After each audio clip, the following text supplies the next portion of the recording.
You're listening to only the best in the world. No, the universe.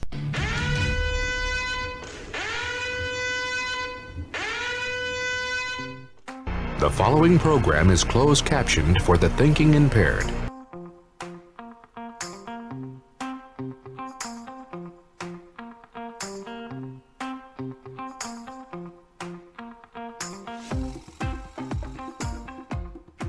Welcome to the Salmon Says podcast. I am Salmon. How's it going for you today? We are debunking myths here on the podcast.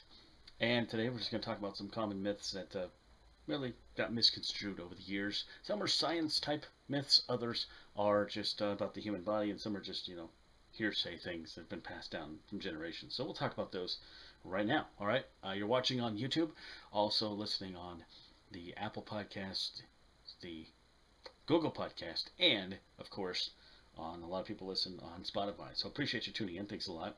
So myths we are debunking here on Salmon Says podcast. A penny dropped from the Empire State Building will kill somebody. It won't. Okay.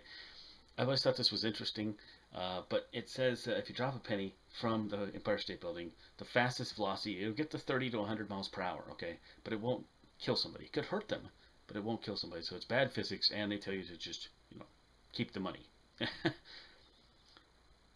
All right, let's see, what else? Another myth that is being debunked here on the show. Bananas are not trees. Bananas grow on a plant. They are a plant.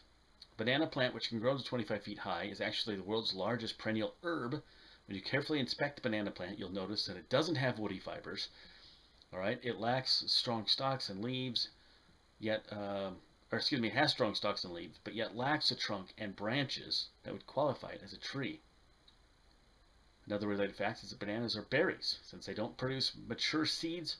So, does that mean that a banana split is actually a herb berry sundae? Ooh, that's a good deal. The largest living organism is the blue whale, the redwood forest, or the Tyrannosaurus. All those are myths. Okay, the blue whale might be the largest ocean-living creature. The redwood forest may include tallest trees. The Tyrannosaur may be the largest dinosaur. But a collection of aspen trees found in Utah called Pando might be the oldest living in the world, but the largest living organism on planet Earth is the humongous honey fungus in the Oregon Blue Mountains. This single organism has thousands of mushroom fruiting bodies, roughly 2.4 miles across. The bad news is that it's spreading. The good news is you can eat the mushrooms if you like mushrooms, which I don't. Let's talk about human myths. All right, we have 5 senses. Besides sight, sound, touch, taste, and smell, there are 4 other senses that are rarely cited, okay? So you have the senses of sight, sound, touch, taste, and smell, but we have others. Now these have weird names. I'm going to do my best to pronounce them. Proprioception, sensing one's orientation in space, okay? Thermoception, sense of one's temperature. Equilibrioception, sense of balance, and interoception, sense of one's physiological condition. So next time somebody says, I have 5 senses, you go, yeah, well, I've got 9. Kind of makes me a superhero. Bats are blind. In fact, bats are not blind. We say, oh, you're blind as a bat. Bats actually have really good seeing at night. They see better than we do. All right, so they're not blind. They lack color receptors, but we can't. But in low light, so do we, okay? So try this sometime. Take it in a dark night, take a pitch black room, turn on the flashlight, point it at something colorful, then slowly cover the light till the black fades into shades of, till the light colors fit into shades of black and white. Perhaps this myth about blind bats arose from the fact that bats don't see as well as we can in the daylight, or because they have sonar and can navigate without sight. But saying blind as a bat is not real. Speaking of aminals, yes, I said it, bulls become angry at the color red. Bulls and other cattle are partially colorblind and cannot see the color red, so it doesn't really matter. Now they are, however, testy and defensive creatures that will charge when threatened, frightened, angry, or just annoyed. So you could wave a pair of your boxer shorts, Hawaiian colored, with palm trees on them. It doesn't matter to them. If you tick them off, they're going to charge you. Don't try that, by the way. But it doesn't have to be the color red, because they don't know what the color red is anyways. Debunking myths on the Salmon Says podcast. A mother bird will reject its baby if it's been touched by a human. Now, I have fact of this. I've done this. Most birds have a poor sense of smell and wouldn't know the difference, so the mother bird would not know if their baby was handled by a human. Anyway, if you find a baby bird on the ground, it might be trying to fly, and they said leave it alone.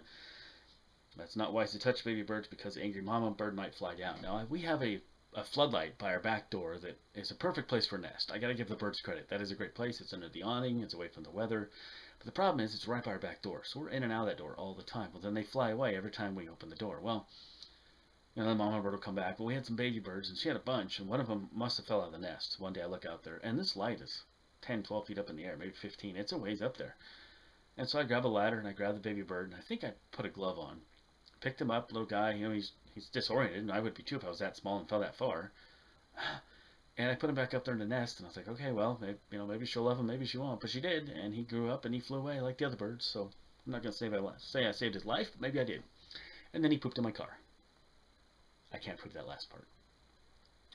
Birds die from eating wedding rice. Remember you used to throw rice at weddings, like, oh, you shouldn't do that because the birds will eat the rice, and they'll drink water, and it'll expand in their stomach. Well, that's a myth. It doesn't get hot enough in their stomach to cook rice. Have you ever cooked rice? I tried cooking rice in the microwave yesterday, and I put it on like 5 minutes with water, and it was still hard. It wasn't enough to barely even cook it. So it really is going to take a warm stomach, and animals don't have that warm a stomach to cook rice. So I say throw it at the wedding, and handfuls, and lots of it.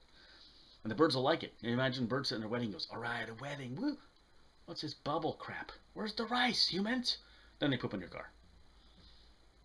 Cracking your fingers causes arthritis. To be sure, cracking your fingers is no way to make friends in a quiet library, but the habit itself won't give you arthritis according to studies on the subject in 1990 and in 2011. Arthritis develops when cartilage within the joints break down and allows the bones to rub together. Okay, your joints are surrounded by synovial membrane, which contains synovial fluid that lubricates them and prevents them from grinding together. When you crack your knuckles, you're pulling the joints apart.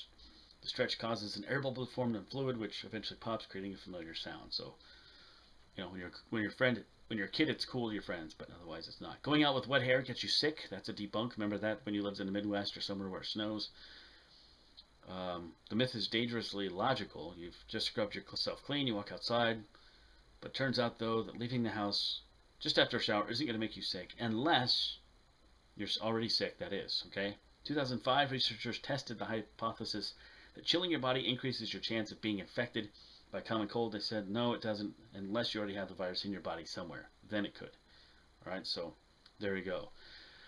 Doing debunking myths on the Salmon Says podcast. It's bad to drink less than 8 glasses of water a day. I never drink 8 glasses of water a day. I don't think I've ever had in my life.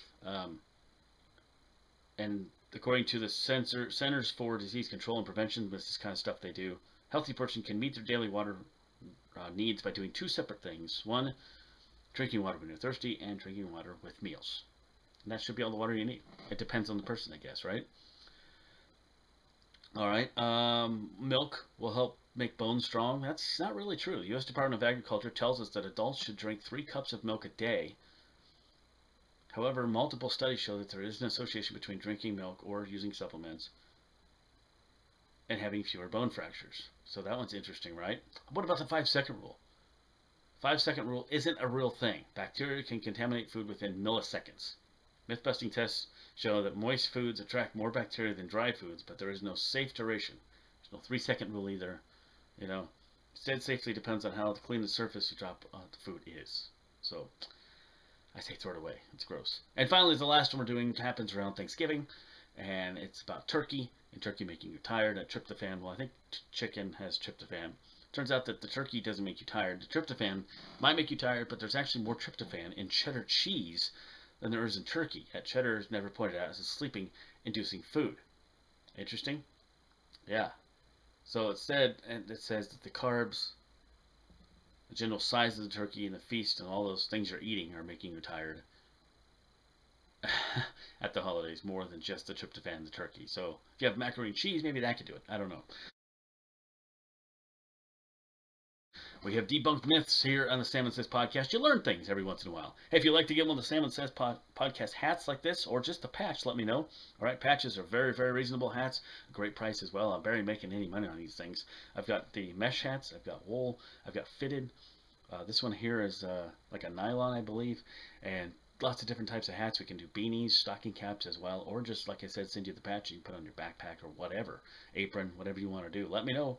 Send me a message, salmonsaysmedia@gmail.com, or just send me a PM on Facebook, and we'll happy to get you some prices on those. But good deals on the hats and on the patches, which are on sale right now, by the way. Salmon Says merch. All right.